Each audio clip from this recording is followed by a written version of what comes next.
Assalamualaikum warahmatullahi wabarakatuh. Perkenalkan, nama saya Siti Nurwidayanti dari kelas 07 PPKP 003. Di sini saya akan menjelaskan tentang keberagaman masyarakat Indonesia dalam bingkai Bhinneka Tunggal Ika. A. Makna persatuan dalam kebangsaan. Persatuan berarti perkumpulan dari berbagai komponen yang berbentuk menjadi satu, sedangkan kesatuan merupakan hasil perkumpulan tersebut yang telah menjadi satu dan utuh. Persatuan dan kesatuan bangsa Indonesia telah tumbuh dan berbentuk dalam nilai-nilai budaya masyarakat Indonesia. Jauh sebelum kemerdekaan, persatuan bagi bangsa Indonesia memiliki makna yang sangat mendalam sepanjang sejarah perjuangan bangsa. Persatuan dalam keberagaman masyarakat Indonesia memiliki arti yang sangat penting dan harus dipahami oleh setiap warga masyarakat agar dapat mewujudkan kehidupan yang serasi, selaras, dan seimbang, serta mempererat hubungan kekeluargaan antar warga masyarakat sehingga perbedaan yang ada tidak menjadi sumber masalah.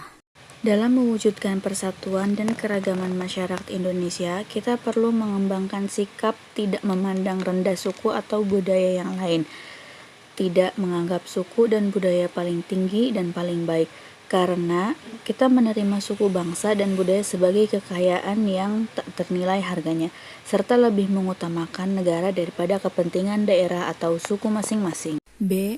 Prinsip persatuan dalam keberagaman suku, agama, ras, dan antar golongan. Yang pertama, prinsip Bhinneka Tunggal Ika. Yang kedua, prinsip nasionalisme Indonesia. Yang ketiga, prinsip kebebasan yang bertanggung jawab. Yang keempat, prinsip wawasan Nusantara. Dan yang terakhir, prinsip persatuan pembangunan untuk mewujudkan cita-cita reformasi. Kemudian C. Permasalahan keberagaman dalam masyarakat Indonesia, yakni terbagi menjadi 3, yaitu bentuk keberagaman masyarakat Indonesia, pengaruh keberagaman masyarakat Indonesia, dan yang terakhir permasalahan yang muncul mungkin dalam keberagaman masyarakat Indonesia. Nah, dalam bentuk keberagaman masyarakat Indonesia terbagi menjadi 3, diantaranya ada suku bangsa, adat istiadat, dan agama. Suku-suku bangsa yang tersebar di Indonesia merupakan warisan sejarah bangsa. Persebaran suku bangsa dipengaruhi oleh faktor geografis, perdagangan laut, dan kedatangan para penjajah di Indonesia. Kemudian adat istiadat. Adat istiadat berupa tata kelakuan yang relatif turun-temurun dari generasi ke generasi sebagai warisan nenek moyang sehingga kuat integrasinya dengan pola-pola perilaku dalam masyarakat. Sedangkan adat istiadat yang memiliki sanksi hukum itu disebut dengan hukum adat. Kemudian agama. Agama merupakan salah satu hal yang tidak dapat dipisahkan dari kehidupan masyarakat Indonesia. Keanekaragaman suku bangsa, letak geografis, dan latar belakang sejarah merupakan faktor penyebab terjadinya keberagaman tersebut. Pemerintah Indonesia menetapkan agama Islam, Hindu, Kristen, Buddha, Katolik, dan Konghucu sebagai agama resmi yang ada di Indonesia. Keberagaman masyarakat Indonesia menjadi suatu kekuatan bagi tumbuhnya persatuan dan persatuan bangsa. Adapun dampak negatif dan positif yang ditimbulkan oleh keberagaman masyarakat Indonesia diantaranya, dampak positifnya ialah terjadinya integritas nasional. Yang kedua, menjadi sarana untuk memajukan pergaulan antar suku, agama, budaya, dan golongan. Yang ketiga, dapat memperkaya khazanah budaya bangsa. Adapun dampak negatifnya yaitu terjadinya konflik dalam masyarakat, munculnya sikap primordialisme, yaitu pandangan yang berpegang teguh pada hal-hal yang dibawa sejak kecil, baik mengenai tradisi, adat istiadat, kepercayaan, maupun segala sesuatu yang ada di dalam lingkungan pertamanya.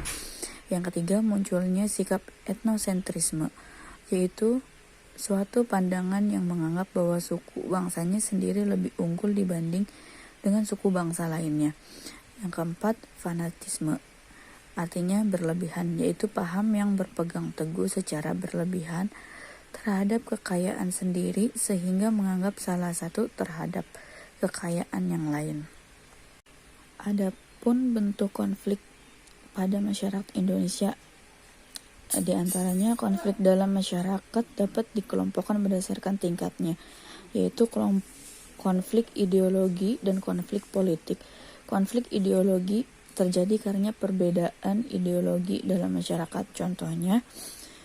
Contoh konflik ideologi adalah peristiwa G30 SPKI yang merupakan penolakan bangsa Indonesia terhadap ideologi komunis. Kemudian penyebab konflik dalam masyarakat, tidak adanya persamaan antar golongan seperti perbedaan tujuan, cara melakukan sesuatu, dan sebagainya. Yang kedua, sanksi terhadap pelanggaran atas norma tidak tegas atau lemah. Yang ketiga, tindakan anggota masyarakat sudah tidak lagi sesuai dengan norma yang berlaku. Kemudian, akibat yang ditimbulkan oleh terjadinya konflik. Namun, konflik memiliki akibat yang negatif di antaranya. Yang pertama, perpecahan dalam masyarakat, kerugian harta benda dan korban manusia, kehancuran nilai-nilai dan norma sosial yang ada. Yang keempat, perubahan kepribadian. D. Upaya pencegahan konflik yang bersifat sara. Setiap masalah yang berpotensi menimbulkan konflik masyarakat yang beragam harus segera diselesaikan sehingga tidak membawa akibat yang merugikan masyarakat. Upaya mengatasi masalah ini dapat dilakukan secara preventif dan represif. Cara preventif artinya upaya yang dilakukan untuk mencegah terjadinya masalah atau sebelum masalah terjadi. Cara represif adalah upaya mengatasi masalah pada suatu atau setelah terjadinya masalah, seperti penangkapan, pembubaran paksa, dan sebagainya. Sikap menghargai dan menghormati keanekaragaman suku bangsa dan budaya dapat kalian terapkan melalui berbagai cara. Misalnya, tidak menonjolkan suku bangsa sendiri, tidak menjelek-jelekan suku bangsa lain, mau bergaul dengan teman yang berbeda suku, memberikan pujian terhadap keindahan budaya bangsa lain, menyaksikan pertunjukan kesenian daerah lain, dan sebagainya. Setelah itu, kalian juga harus menerima keanekaragaman budaya sebagai bagian budaya bangsa. Misalnya dengan mempelajari kesenian daerah lain. Jika hal itu kalian lakukan, berarti kalian telah menunjukkan sikap menerima keanekaragaman budaya bangsa. Kemudian jika kalian merupakan warga pendatang suatu daerah, sudah sepantasnya bila kalian menyesuaikan diri dan mempelajari kebudayaan daerah setempat.